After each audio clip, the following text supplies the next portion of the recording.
Olá, queridos irmãos, que a graça e a paz de nosso Senhor e Salvador Jesus Cristo continuem com todos vocês. Retomamos aqui então o nosso curso de Atos dos Apóstolos, a aula da nossa escola dominical e também o curso que nos propusemos a oferecer à igreja. E nós vamos continuar acompanhando o apóstolo Paulo, Silas, Lucas, Timóteo, na segunda viagem missionária, né? Na aula passada, nós abordamos, né? Tivemos as questões introdutórias dessa viagem, nós vimos os mapas, nós vimos o que Paulo fez, né? As cartas que ele escreveu, né? Como foi essa viagem, e agora a gente vai partir para uma análise não tão histórica como foi feita na aula passada, mas uma análise um pouco mais teológica da segunda viagem missionária do apóstolo Paulo. Eu vou projetar a tela, me distrair aqui agora com uma beleza. Passou aqui várias ararinhas, né? Maritacas. Várias maritacas passaram aqui na frente da minha sacada, tirou um pouco a minha atenção, porque a natureza é sempre maravilhosa, né? Enfim, nós vamos seguir, então, com o nosso curso de Atos dos Apóstolos. Vamos projetar a nossa tela. Eu espero que você aproveite ao máximo o que foi preparado, né? E possa aprender ainda mais sobre a caminhada da igreja. Não sei se vocês já notaram, mas toda a aula nós trazemos elementos históricos, nós trazemos elementos teológicos e procuramos sempre fazer um recorte de alguma passagem, de algum momento da aula para a aplicação no dia a dia. Na aula passada, nós falamos sobre a importância do discipulado, né? Foi o que Paulo resolveu fazer com Timóteo. E você só pode cumprir o discipulado, né, se você assume com coragem a realidade de ser exemplo, né, para alguém. Ter a ousadia de dizer o que Paulo disse, né? Sejam, pois, meus imitadores, assim como eu sou de Cristo. Muitas vezes a gente dizer, devemos olhar para Cristo, é uma falsa ideia de humildade, mas, na verdade, pode configurar uma ausência de responsabilidade. Eu quero tirar dos meus ombros a responsabilidade do testemunho, do ser exemplo, lançando isso para Cristo. Mas a pessoa, quando se converte, ela precisa ter exemplos mais próximos dela.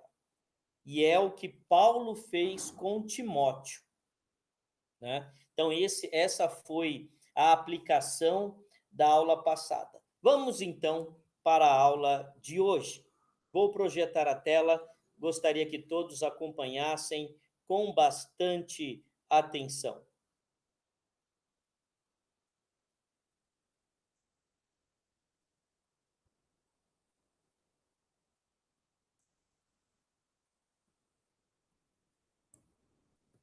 Então, temos aqui PowerPoint da aula. Já fizemos aí uma pequena revisão da aula passada, né? E a gente ficou de dar uma passadinha rápida sobre Áquila e Priscila, né? Áquila e Priscila foram pessoas que se juntaram ao ministério de Paulo. Tudo indica, eles eram também Eles também faziam tendas, como Paulo, né? E trabalharam muito com Paulo, principalmente na igreja de Corinto, onde Paulo ficou ali 1 ano e meio. Isso nos mostra, né, esse tempo que Paulo passa na igreja de Corinto, nos mostra o carinho, né, que Paulo tinha por esta comunidade, mas também o trabalho que esta comunidade lhe deu. Haja vista as 2 cartas de Coríntios, né? As 2 cartas à igreja de Coríntios.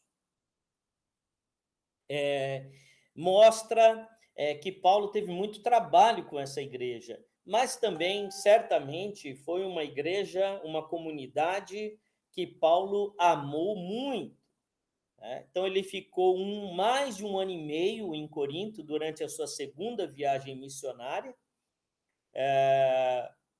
e ele teve ali com ele Áquila e Priscila, um casal que foi de grande valia para o ministério do apóstolo Paulo, né? Mostrando que nos nossos ministérios pastorais, pelas igrejas que passamos, né?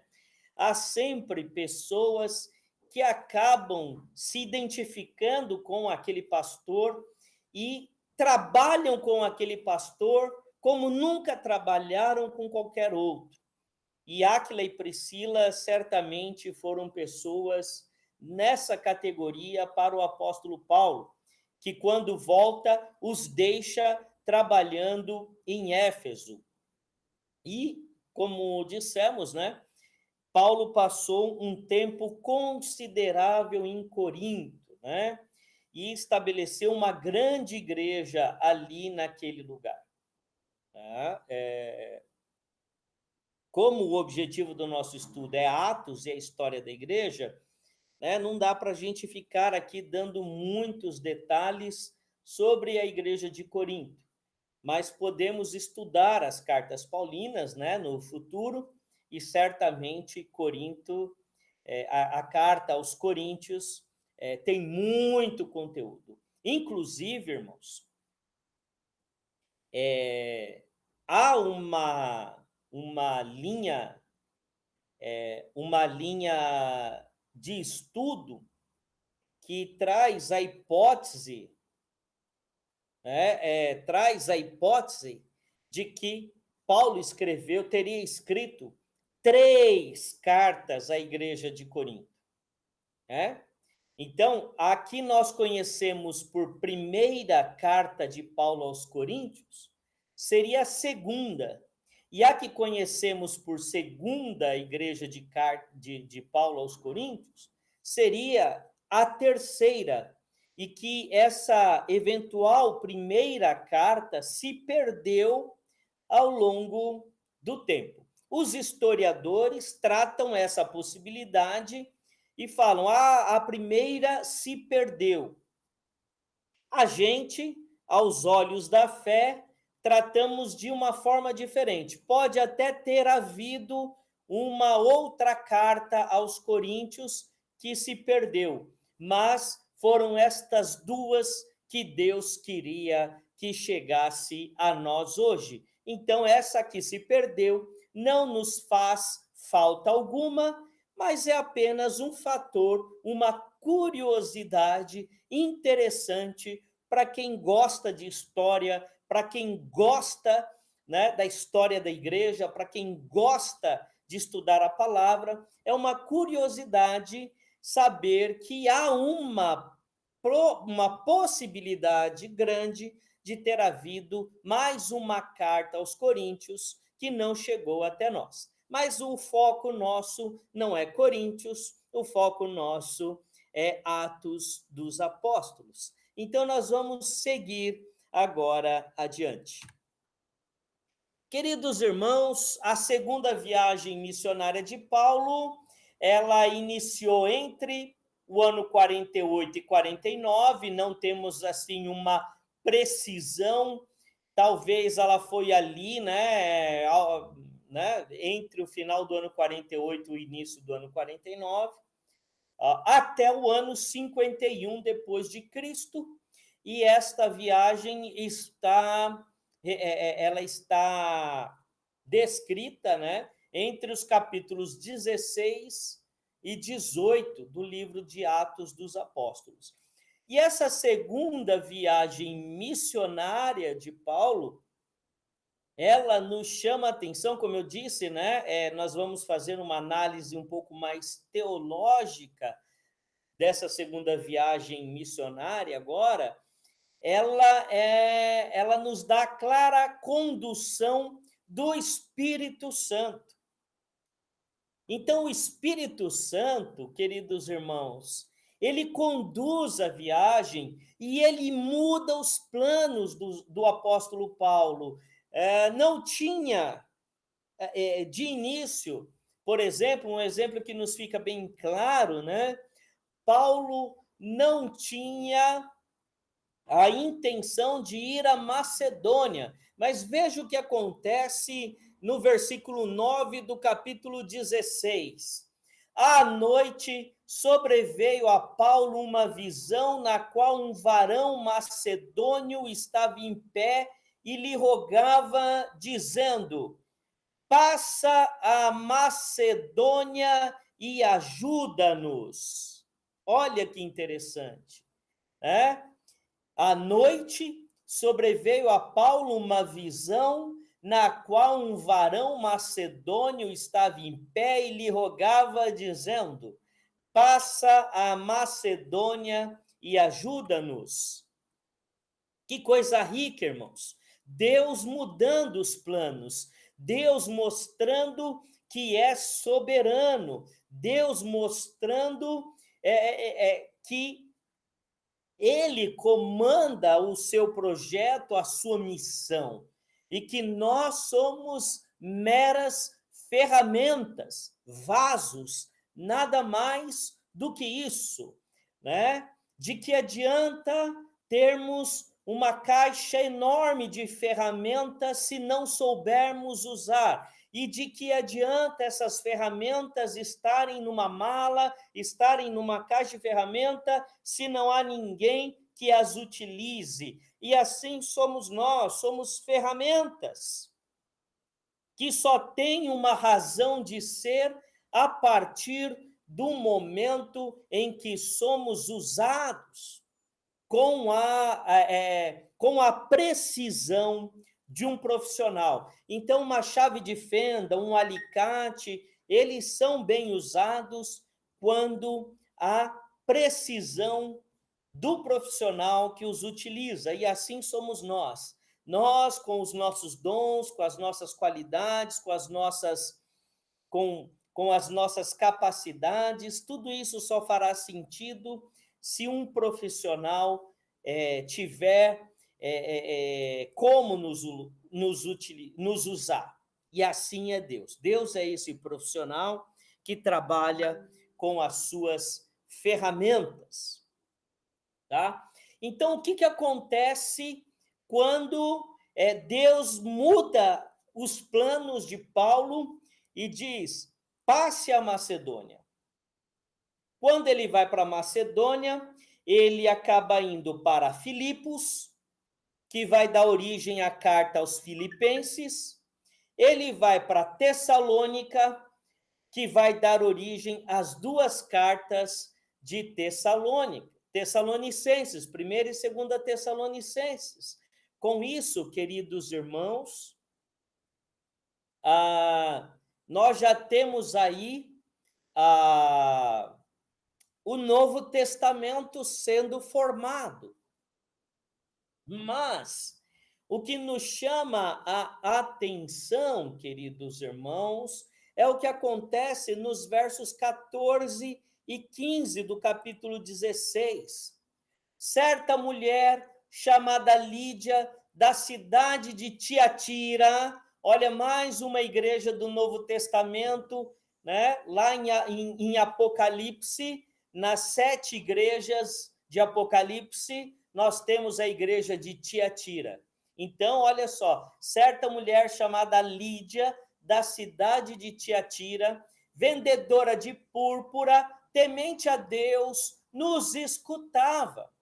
O Senhor lhe abriu o coração para atender às coisas que Paulo dizia. Depois de ser batizada, ela e toda a sua casa nos rogou, dizendo: se julgais que eu sou fiel ao Senhor, entrai em minha casa e aí ficai. E nos constrangeu a isso.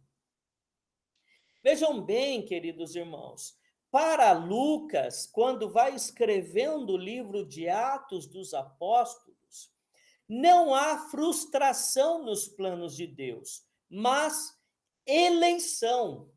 Lídia e família já estavam nos planos de Deus para a conversão, e por isso a mudança de planos para Paulo, mas não para Deus. Não há mudanças de planos para Deus. Deus não muda. O que houve foi uma correção nos planos de Paulo para que esses planos se adequassem à vontade de Deus. Então, a visão de Paulo no versículo 9, a visão que Paulo tem no versículo 9 é uma correção para que o seu projeto ficasse alinhado à vontade de Deus. Olha que coisa linda. E quando ele passa a Macedônia, ele tem essa experiência maravilhosa da conversão de Lídia e sua família. E aí, queridos irmãos, nós vamos vendo o plano de Deus se desenhando mais uma vez. Mais uma vez.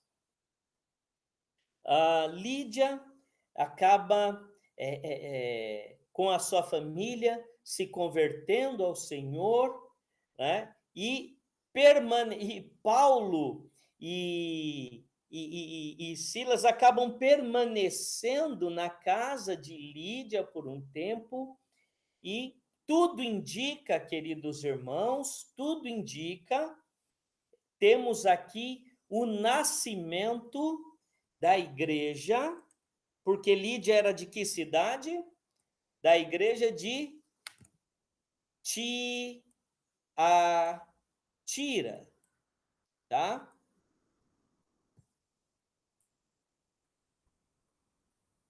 Tiatira. Depois, queridos irmãos, nós temos mais uma situação que nos chama a atenção, que, olha só, ainda no capítulo 16.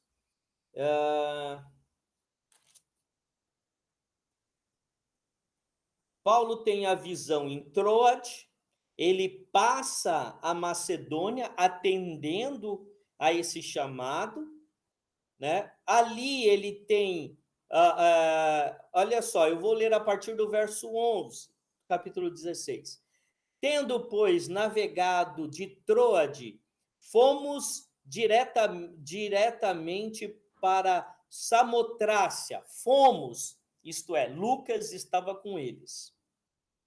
E no dia seguinte a Neápolis. Dali fomos a Filipos. Olha a igreja de Filipenses aqui. Cidade da Macedônia, primeira do distrito e colônia romana. Nesta cidade permanecemos alguns dias. Nestes dias que eles permaneceram em Filipos, a palavra foi pregada. E ali nasce, ali a semente da igreja aos filipenses é lançada, é plantada, é semeada. Que coisa maravilhosa, irmãos, que coisa maravilhosa. E essa ida à Macedônia, pelo que entendemos da leitura de Atos, não estava prevista por Paulo, mas o Senhor é que manda, né? No sábado, saímos da cidade para a beira do rio, onde nos pareceu haver um lugar de oração. E assentando-nos, falamos as mulheres que haviam se reunido ali. Certa mulher chamada Lídia, da cidade de Tiatira, vendedora de púrpura, temente a Deus, nos escutava. O Senhor lhe abriu o coração para que estivesse atenta ao que Paulo dizia. Depois de ser batizada, ela e toda a sua casa, nos fez este pedido: se julgam que eu sou fiel ao Senhor, venham ficar na minha casa. E nos constrangeu a isso, conforme nós já lemos esse texto, né? Aconteceu que, indo nós, olha só, nós, Lucas está novamente com ele, para o lugar de oração, veio ao nosso encontro uma jovem possuída de espírito adivinhador, a qual, adivinhando, dava grande lucro aos seus donos. Se ela tinha dono, logo ela era escrava. Seguindo a Paulo e a nós, gritava dizendo: estes homens são servos do Deus Altíssimo e anunciam a vocês o caminho da salvação. Então ela não dizia nenhuma mentira.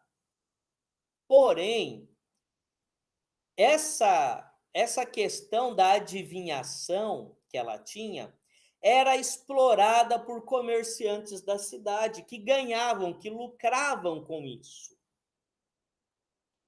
Isto se repetiu por muitos dias. Então Paulo, já indignado, voltando-se, disse ao espírito: em nome de Jesus Cristo eu ordeno que você saia dela.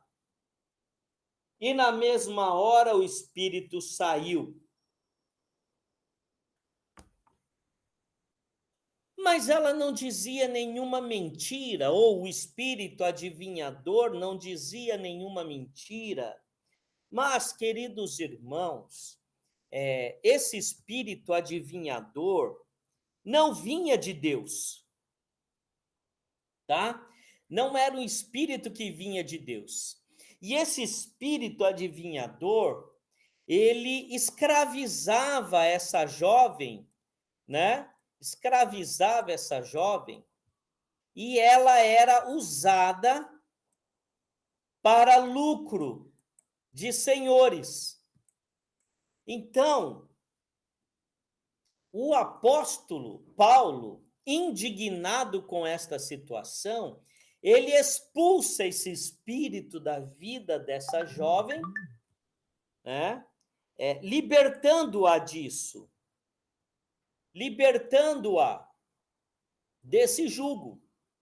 Porém, queridos irmãos, isso traz grande indignação, né, entre os donos da jovem. Olha, quando os donos da jovem viram que se havia desfeito a esperança do lucro, agarraram Paulo e Silas e o arrastaram para a praça, à presença das autoridades, e levando-os aos magistrados, disseram: estes homens, sendo judeus, perturbam a nossa cidade, propagando costumes que não podemos aceitar nem praticar, porque somos romanos.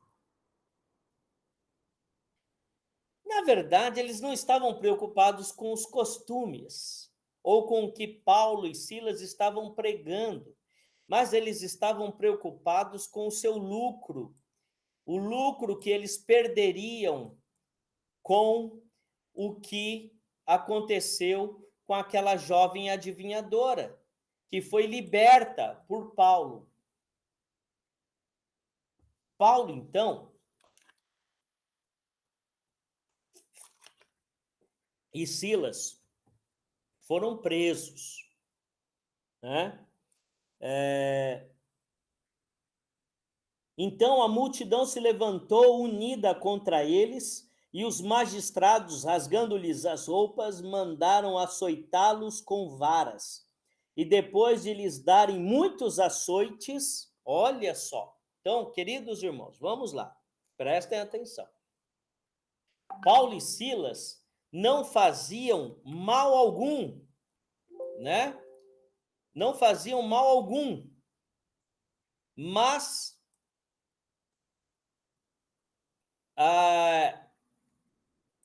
eles sofreram, foram presos, foram açoitados,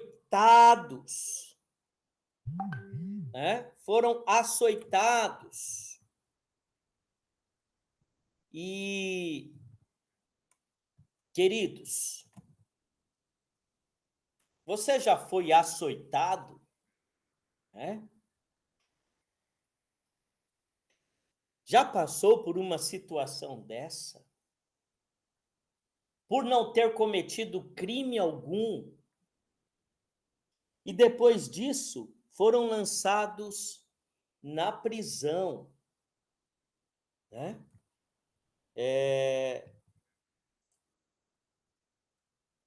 Tá? Açoites,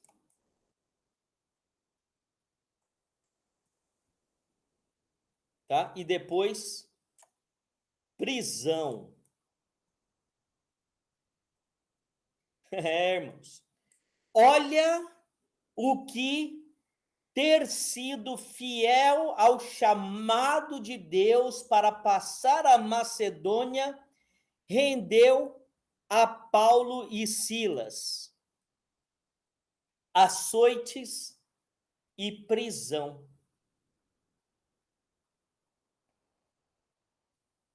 Que situação difícil, queridos irmãos. Às vezes, nós nos revoltamos com Deus por coisinhas tão pequenas que nos acontecem. Quantas vezes, queridos irmãos, nós nos sentimos injustiçados nessa vida por coisinhas tão pequenas e já queremos abandonar tudo, queremos abandonar a igreja, queremos abandonar o caminho do evangelho, queremos voltar para o mundo, porque nos sentimos injustiçados, prejudicados, né? Como se Deus tivesse obrigação de fazer as coisas para nós. Que obrigação Deus tem conosco, queridos irmãos? Que obrigação Deus tem conosco? Mas tudo depende de como olhamos para a vida, tá? De como olhamos para a vida. Paulo e Silas, eles olhavam não para o que lhes acontecia de ruim, mas eles olhavam para o que Deus estava fazendo através da vida deles. Eles sofreram açoites, eles foram para a prisão, mas importava que Lídia e sua família haviam recebido o evangelho, haviam se convertido ao Senhor e haviam sido batizadas em nome do Pai, do Filho e do Espírito Santo, e haviam encontrado a salvação em Cristo Jesus. Foram açoitados, foram presos, mas eles não olhavam para isso. Pare de olhar para os problemas somente. Pare de se julgar um injustiçado, uma injustiçada. Pare de se julgar um pobre coitado, uma pobre coitada. Pare de olhar para o que os outros fazem contra você, mas olhe para o que Deus tem feito através da sua vida e glorifique a Deus. Estava conversando com a minha esposa hoje, né?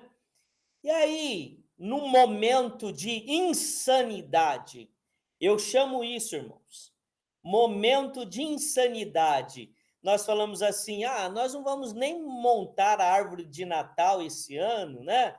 Porque nós não temos nada a comemorar, é um ano perdido. E, de repente, o Espírito Santo nos chamou a atenção e nós falamos assim, né? Mas espera aí, nós, graças a Deus, não perdemos ninguém para essa doença esse ano. Nós estamos saudáveis, nossos filhos estão passando bem, nossa família foi poupada, meu pai teve Covid, mas foi poupado, minha mãe teve Covid, mas foi poupada. Nós temos muito o que comemorar, nós temos muito a agradecer. Quem disse que foi um ano perdido? O ano foi perdido para aquelas famílias que perderam pessoas queridas para a Covid. Então, olha como muitas vezes nós somos injustos, nós somos ingratos.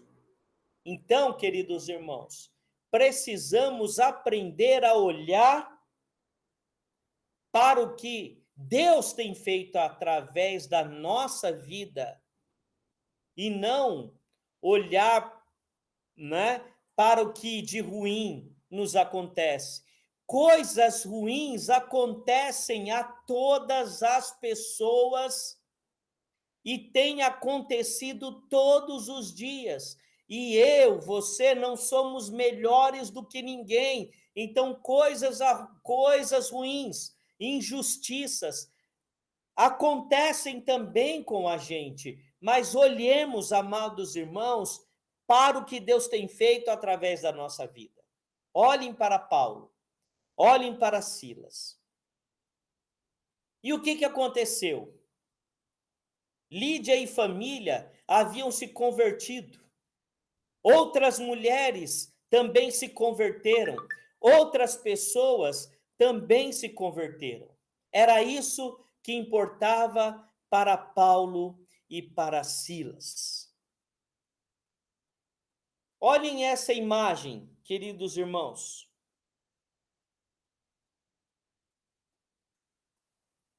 Essa é uma imagem que tenta retratar Paulo e Silas na prisão.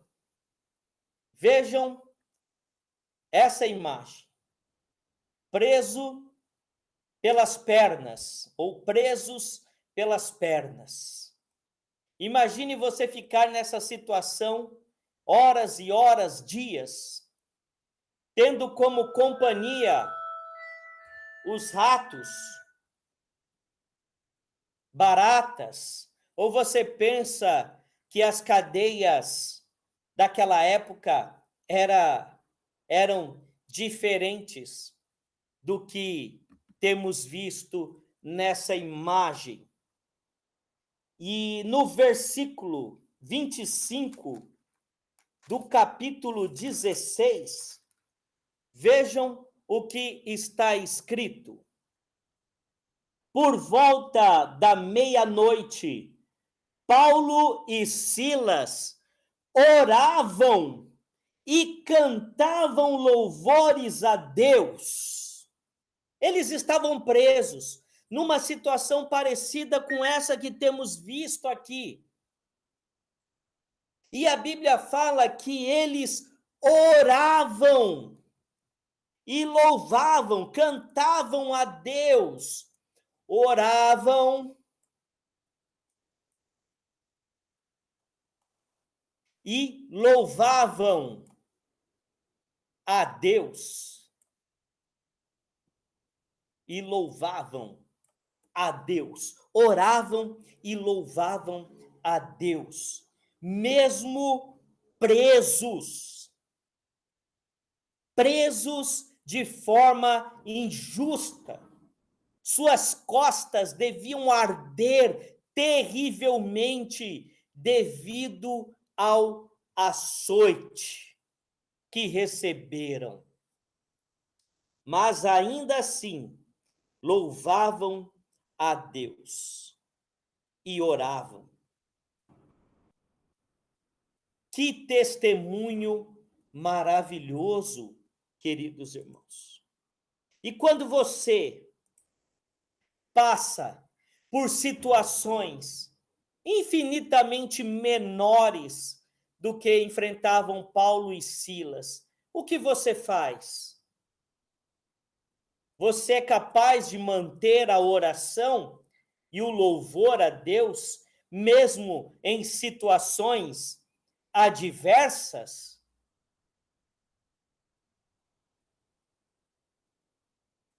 Sim ou não?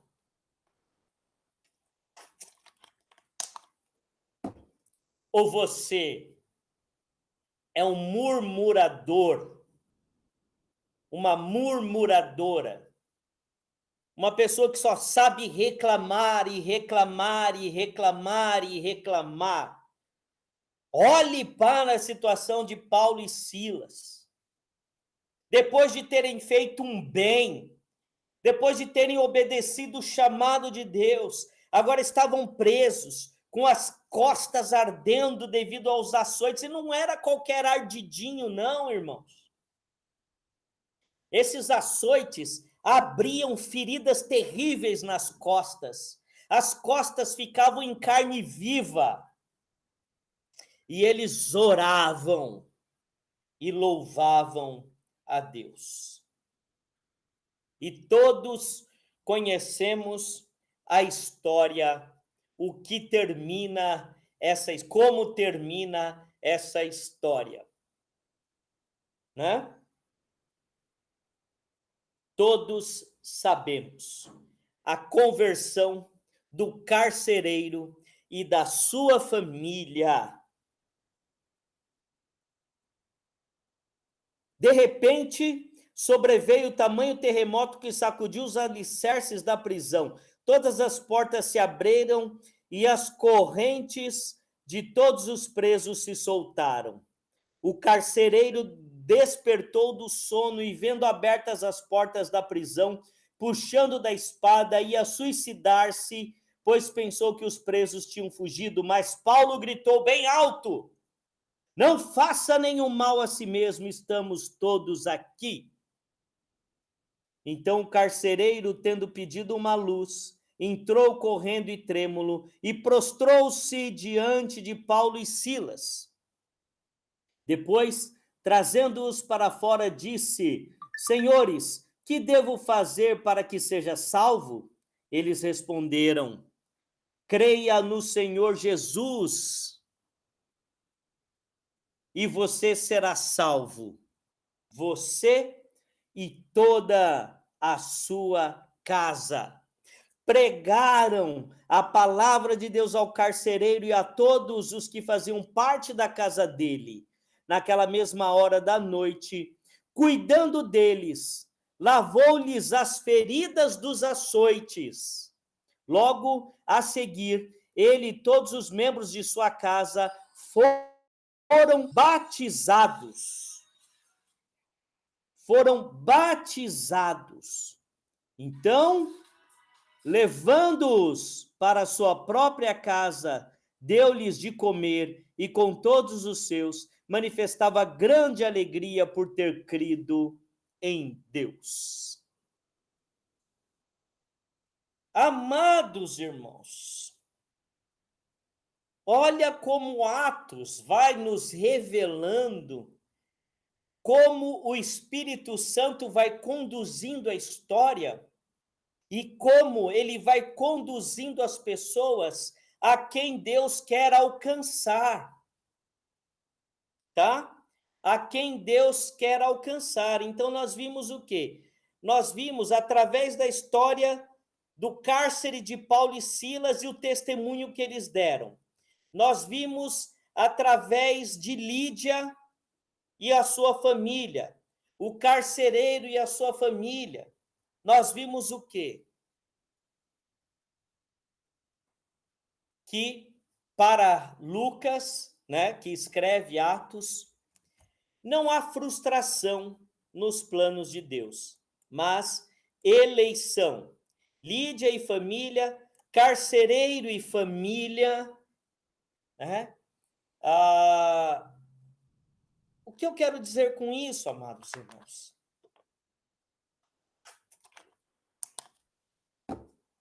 Quando o evangelho estava sendo pregado em Atos dos Apóstolos, Não foi nenhuma nem duas vezes que pessoas rejeitaram a mensagem do Evangelho.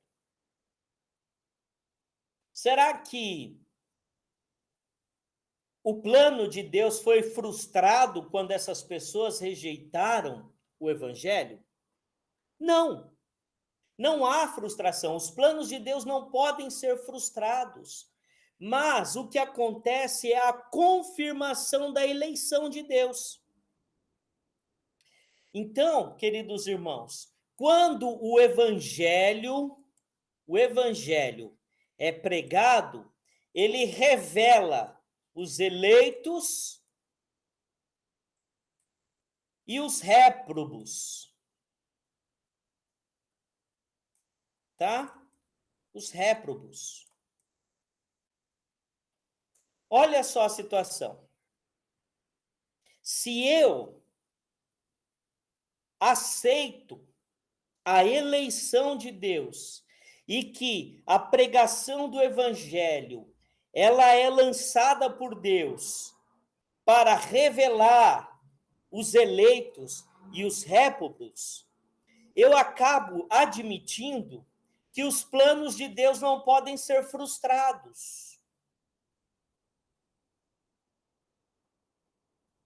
Agora, se eu nego a eleição, então, para mim, os planos de Deus podem ser frustrados. Porque quando Paulo prega em Atenas, vamos falar um pouco disso, a Bíblia fala que uns zombaram, outros desprezaram. Então houve frustração, porque se Deus mandou lá para ele pregar e uns zombaram, outros desprezaram, quer dizer que não houve eficiência da mensagem. Eu não creio nisso. Respeito quem pensa diferente, e eu acho que quem pensa diferente pode se manifestar, pode contribuir. Isso é a minha visão como presbiteriano.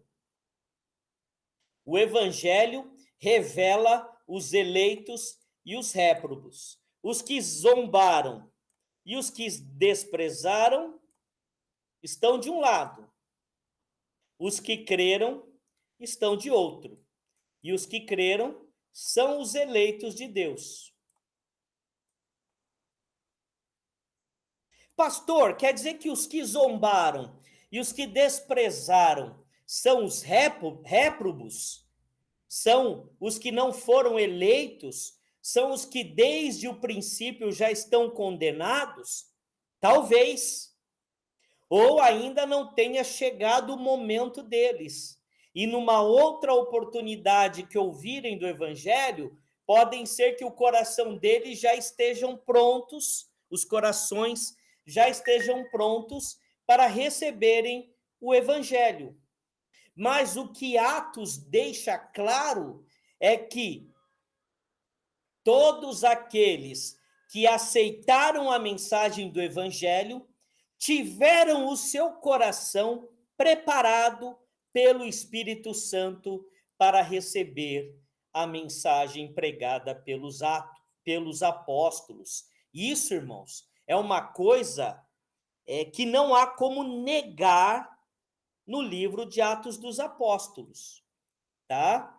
É um fato inegável, tá? É um fato inegável no livro de Atos dos Apóstolos. O que é inegável? É que aquelas pessoas que aceitaram a mensagem de Cristo, a mensagem dos apóstolos, foram pessoas que foram preparadas por Deus, pelo Espírito Santo, para receberem essa mensagem, tá? Então, a predestinação, tem gente que não gosta desse termo, tem gente que não gosta dessa teologia da predestinação, mas para mim ela é evidente em Atos, tá? Eu não consigo enxergar algo diferente da predestinação, da eleição. que se revela, a eleição se revela a partir da mensagem do evangelho. Por isso que a Bíblia fala que Jesus, quando morreu, desceu ao Hades e pregou aos que estavam mortos. Porque Jesus, a mensagem de Jesus, né? Jesus é aquele que revela, né? Então Jesus revela os eleitos e os réprobos ou reprovados, réprobos, tá? Em Cristo eles são revelados. Por isso Jesus disse: aquele que crê em mim será salvo. Aquele que não crê já está condenado. Por quê? Jesus revela a eleição de Deus. Bom, irmãos, então nós vemos os filipenses e os tessalonicenses na segunda viagem. E nós temos os bereanos, e um exemplo importante para nós que eu gostaria de chamar a atenção. Ora, estes de Bereia eram mais nobres que os de Tessalônica, pois receberam a palavra com toda avidez, examinando as escrituras todos os dias para ver se as coisas eram de fato assim. Com isso, muitos deles creram, mulheres gregas de alta posição e não poucos homens, tá? Olha o registro que nós temos dos bereanos e o exemplo que segue a nós, né? Receber as escrituras com avidez e examinem as escrituras, não aceitem passivamente o que qualquer pregador saia falando a vocês, mas examinem as escrituras, sejam estudiosos das escrituras, sejam pessoas interessadas nas escrituras, sejam pessoas atentas às escrituras, tá? Sejam pessoas atentas às escrituras, tá? Sejam como os bereanos, tá? Sejam como os bereanos. Que coisa linda, olha isso. Foram mais nobres que os de Tessalônica. Receberam a palavra, olha aqui, receberam a palavra com toda avidez, examinando-as para ver se era isso mesmo, todos os dias. Todos os dias.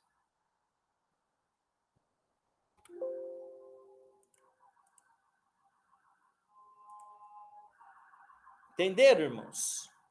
Por isso, a importância do estudo bíblico sério nas igrejas. Olha, eu vou ser bem sincero. Igreja que não tem estudo da palavra sério, que não tem escola dominical, eu caio fora, viu? Eu passo longe. Ó, passo longe, tá? Essas igrejas que o pastor fala é absoluto e não há estudo, não há oportunidade das pessoas debaterem, conversarem, coisa estranha tem aí, viu? Coisa estranha tem aí. Mas seguindo adiante, capítulo 17, verso 19, o que nós encontramos lá? Então, depois que Paulo foi liberto, depois do caso do carcereiro, da conversão do carcereiro, que é uma das histórias mais lindas de Atos dos Apóstolos, então, tomando-o consigo, o levaram ao Areópago, dizendo: poderemos saber que nova doutrina é essa que ensinas? O que acontece aqui? Paulo chega em Atenas, tá? Ele chega em Atenas. Atenas, irmãos, era um lugar, era uma cidade muito importante e onde as pessoas elas viviam uma religiosidade intensa e a filosofia intensa, grandes filósofos, grandes debates. E o Areópago, né? Falei errado, Areópago. Essa palavra significa colina de Ares. Ares era uma divindade grega, né? E, segundo a lenda, aquela coluna havia sido fundada por Ares. Então, era um lugar onde ocorriam grandes debates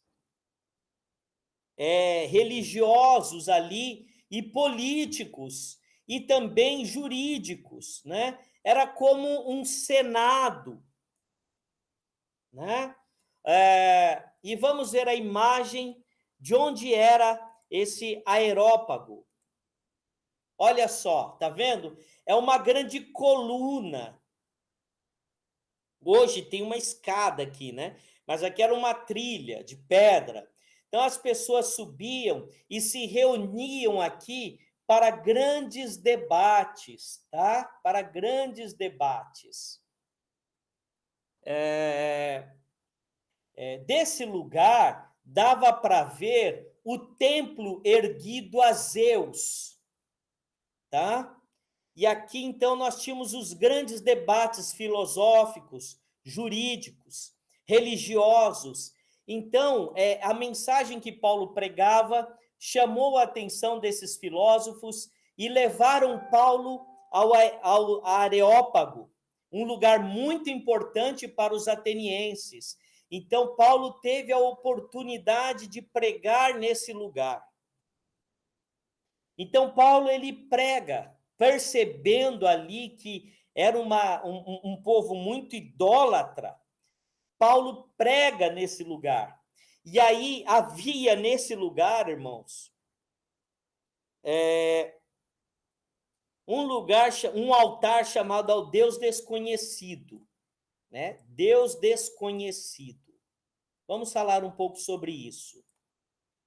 Deus desconhecido, né? Aqui, vamos lá. Deus desconhecido.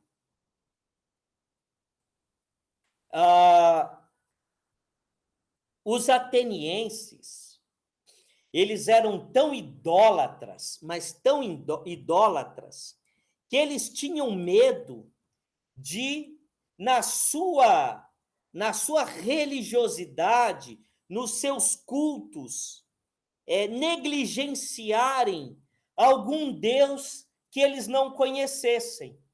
Então, eles tinham vários deuses, mas assim, e se tiver algum Deus que a gente não conheça? Então, eles fizeram um altar ao Deus desconhecido. E Paulo, sendo muito criativo, ele faz um link muito interessante que vocês podem ler, né, no capítulo 17, a partir do verso 16.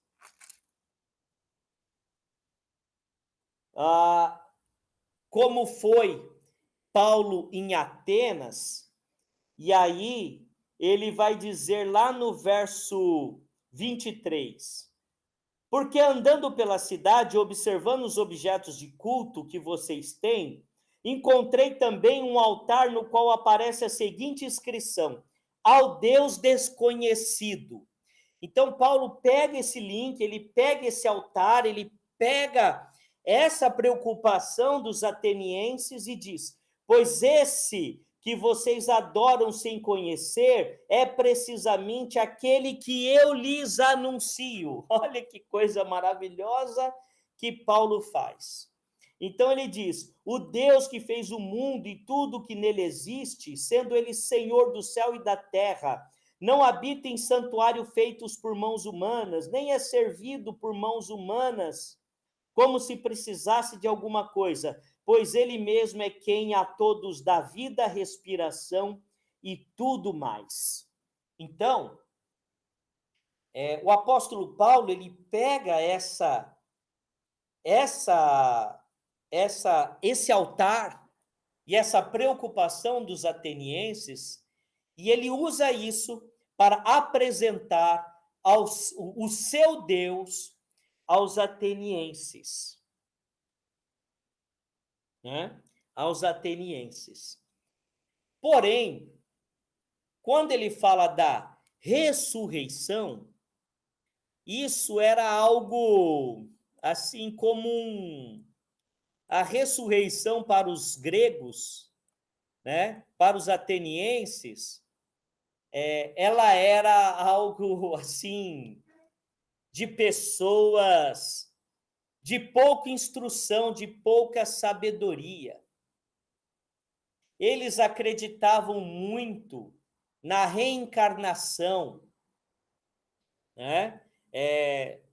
Isso vem lá de Platão, por exemplo. Então, olha, depois que Paulo prega ali no Areópago, depois que Paulo faz todo um discurso apresentando o Deus dos deuses, o Senhor dos senhores, e aí ele traz para Jesus Cristo e ele prega a ressurreição. Olha o que acontece. Verso 32 do capítulo 17. Quando ouviram falar de ressurreição de mortos, uns zombaram. Olhe só.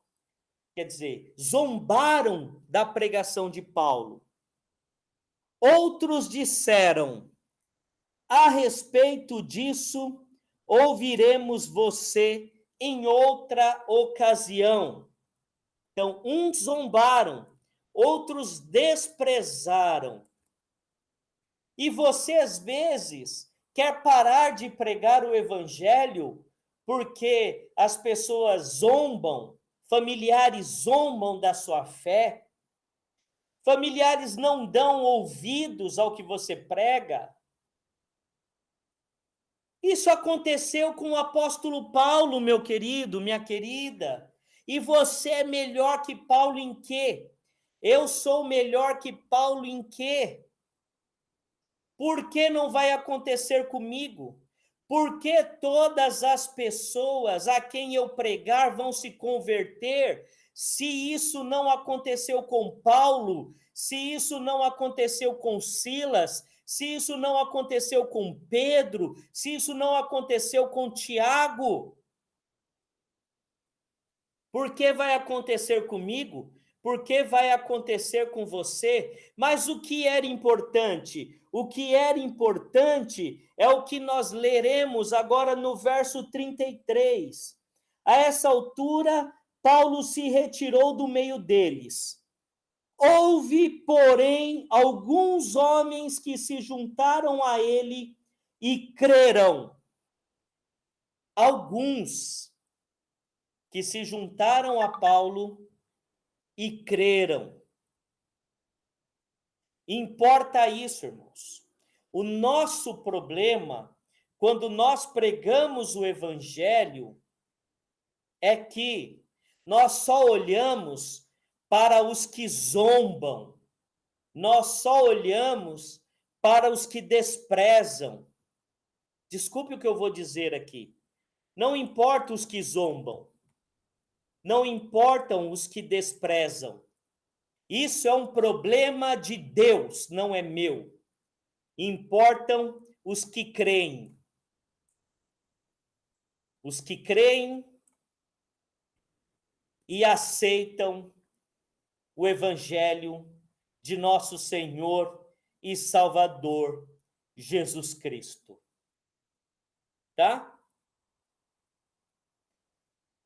Então, queridos irmãos, por mais lutas que você possa ter, por mais situações que você possa passar, por mais injustiças que você possa sofrer, olhe sempre para o que Deus está fazendo através da sua vida. E glorifique a Deus a todo momento.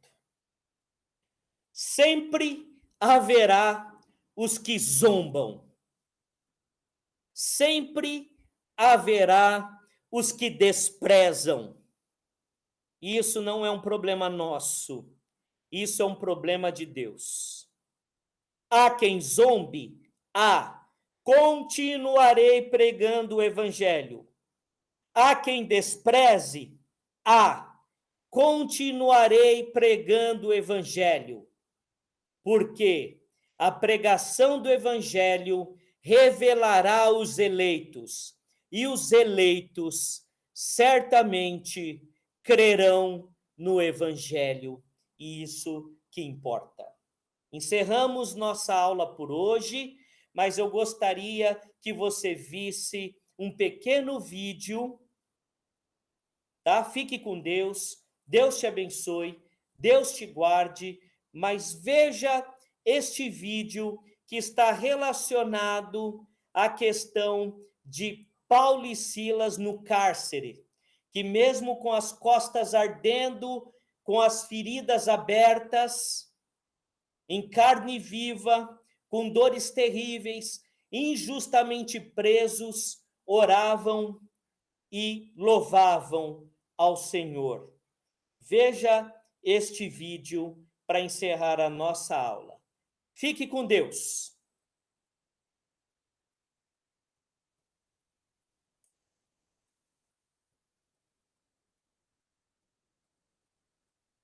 So my question to you today is, what do you practice every day?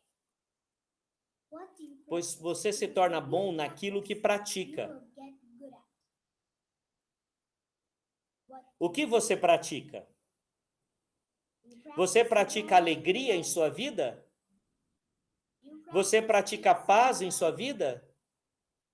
Você pratica felicidade em sua vida? Ou você pratica muita reclamação? Porque se você reclama, você ficará muito bom nisso.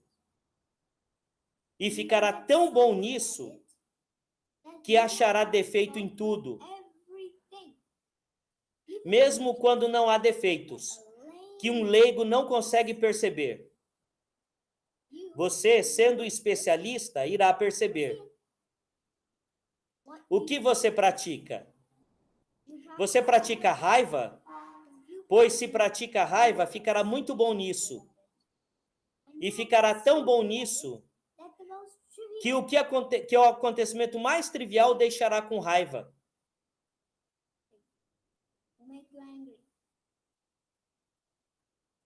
Como sentar no avião e ver que o assento da frente aparenta ser melhor do que o seu.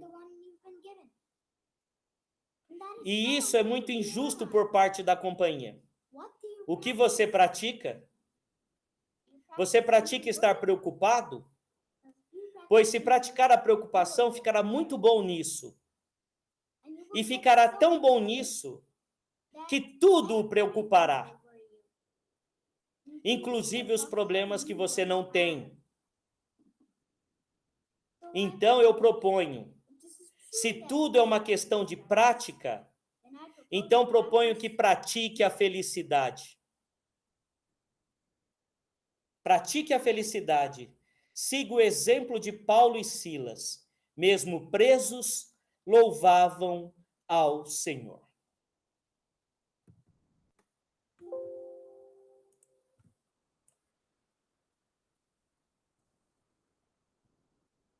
Deus abençoe a todos.